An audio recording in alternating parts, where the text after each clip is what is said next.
Saat COVID melanda Indonesia, tentunya membuat saya takut keluar rumah, takut bekerja. Tapi saya pikir-pikir, apakah ini akan terus berlanjut dalam diri saya?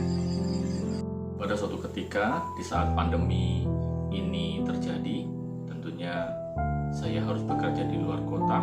Dan di saat saya pulang dari luar kota, badan saya merasakan demam. Terus kemudian saya pergi ke laboratorium. Nah, ternyata dicek di sana saya positif COVID. Nah, setelah positif COVID, saya memutuskan untuk pulang dan dirawat di rumah.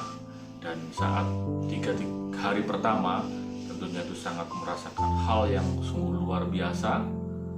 Dada saya sesak, obat semua saya udah minum, tidak ada perkembangan, ya kan? Terus saya berpikir, wah, gimana ini kalau saya dipanggil Tuhan? Anak saya masih kecil-kecil. Dan suatu ketika anak saya bilang kepada mamanya, "Nih, nanti papi kalau mati gimana?" Nah, saya mendengar dari kamar saat itu. Aduh, saya semakin shock juga ya. Sungguh luar biasa kejadian COVID itu. Dan saya juga mendengar dari teman-teman saya yang seangkatan saya, dia juga meninggal karena COVID. Nah, itu semakin membuat saya shock. Gimana saya kalau dipanggil Tuhan? Padahal saya masih muda tentunya. Nah, dengan demikian saya hanya bisa pasrah kepada Tuhan dan saya berdoa kepada Tuhan Yesus Kristus. Puji Tuhan, mukjizat itu nyata dan saya diberikan kesembuhan. Karena kenapa? Suatu ketika buat bergerak aja sakit, dada sakit, kemudian saya perlu oksigen gitu kan. Nah, di suatu malam oksigennya habis dan saya masih sesak. Saya bertahan waktu itu, saya kuat-kuatan sampai pagi, sampai beli oksigen, dan beli oksigen pun habis. Ya sudah, mau gimana lagi? Sampai saya pakai nebulizer untuk mengurangi rasa sesak pada diri saya. Puji Tuhan, mukjizat itu terjadi, dan puji Tuhan, saya boleh hidup sampai sekarang ini. Sungguh COVID ini menguatkan saya bahwasanya kasih Tuhan Yesus kepada saya itu sungguh luar biasa, dan saya selamat dari COVID ini. Terima kasih Tuhan. Dengan pengalaman saya pribadi, tentunya betapa menderitanya terkena COVID. Saya lebih lagi simpati dengan menggalang dana untuk saudara-saudara kita yang terdampak akibat COVID-19 ini. Kami telah membagikan tanda kasih kepada saudara-saudara kami tadi yang terdampak COVID-19 ini. Dan ini ada beberapa contohnya. Halo Bapak Ibu Saudara semua, kami sekeluarga Ibu Ratna mengucapkan terima kasih. Tuhan Yesus memberkati.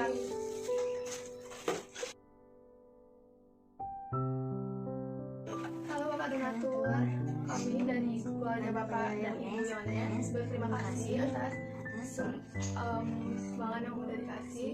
Tuhan selalu memberkati. Keluarga dari Pariwang mengucapkan terima kasih. Dan tidak berhenti di situ saja, maka sampai hampir 2 tahun ini secara periodik, tentunya setiap bulan kami memberikan kepada umat kami yang tentunya sangat terdampak akibat COVID-19 ini. Dengan adanya COVID-19 yang begitu panjang ini, tentunya membuat kerinduan kami, yaitu untuk bersekutu bersama, yaitu antara umat dengan Romo.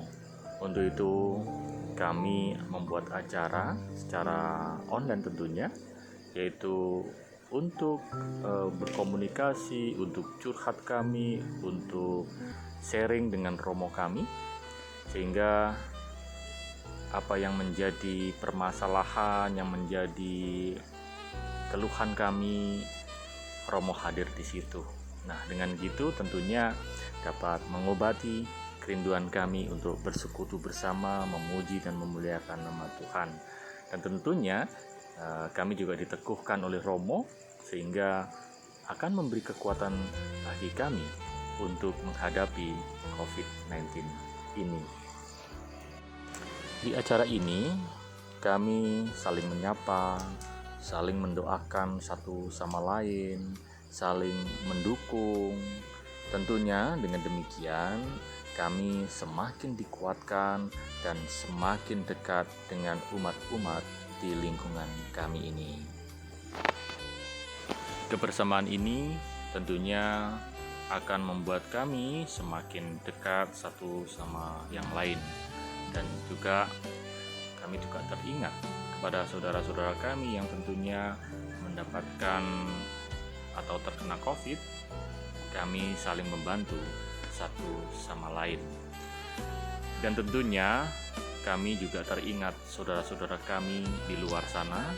Jadi kita membantu saudara-saudara kita di luar yang sungguh membutuhkan, yaitu pemulung, tukang sampah, dan lain sebagainya. Kita berbagi kasih buat mereka, sehingga dengan kita membagi kasih ini tentunya sedikit akan mengurangi beban mereka. Kami membagikan makanan di Jalan Pahlawan dan atau di seputaran Bogor, kemudian ke pengemis, petugas parkir dan kebersihan, petugas sampah, pengemis di depan sekitaran Tugu Kujang, kemudian para pemulung di pinggir-pinggir jalan.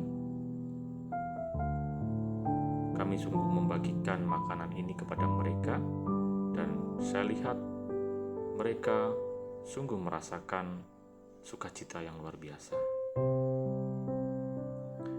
Pengemis dan anak jalanan yang di pinggir jalan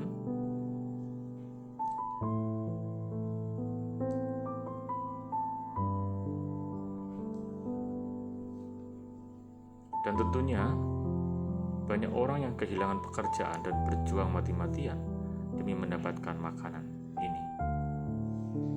Terpaksa mengajak anak sekecil itu untuk berada di pinggir jalan. Irisnya, sebagian dari mereka itu sungguh mengharapkan itu. Bersyukur di saat ini kami teringat kepada mereka untuk memberikan sedikit sukacita dengan berbagi makanan kepada mereka. Dengan berbagi ini tentunya dapat meningkatkan rasa empati kita terhadap kondisi sosial orang lain yang sangat membutuhkan. Memberikan bantuan kepada mereka, maka secara tidak langsung kita sudah memberi harapan baru kepada mereka. Sungguh mereka beruntung tidak kesepian dan tahu bahwa di dunia ini masih banyak orang yang memperhatikan mereka. Di masa pandemi COVID-19 ini, banyak orang menjadi depresi akibat kehilangan pekerjaan ataupun kehilangan anggota keluarga. Dengan memberikan, berbagi pada sesama, kita bisa memberikan motivasi pada mereka untuk tetap berjuang di tengah masa pandemi ini, sehingga membuat mereka menjadi lebih percaya diri bahwasanya di tengah semua kesulitan ini akan ada hari baik yang sudah menanti. Sadar atau tidak sadar, berbagi ini akan membuat kita untuk dapat menjadi lebih bersyukur atas apa yang sudah dimiliki. Di luar sana masih banyak orang yang nasibnya tidak beruntung seperti kita. Di tengah-tengah orang yang serba kekurangan. Mungkin yang kami lakukan ini adalah bukan hal yang besar, tapi langkah kecil kami ini merupakan wujud kasih kami kepada sesama. Saudara-saudaraku, tetaplah bersinar dalam pengharapan dan selalu setia dalam melayani Tuhan dalam bentuk apapun juga.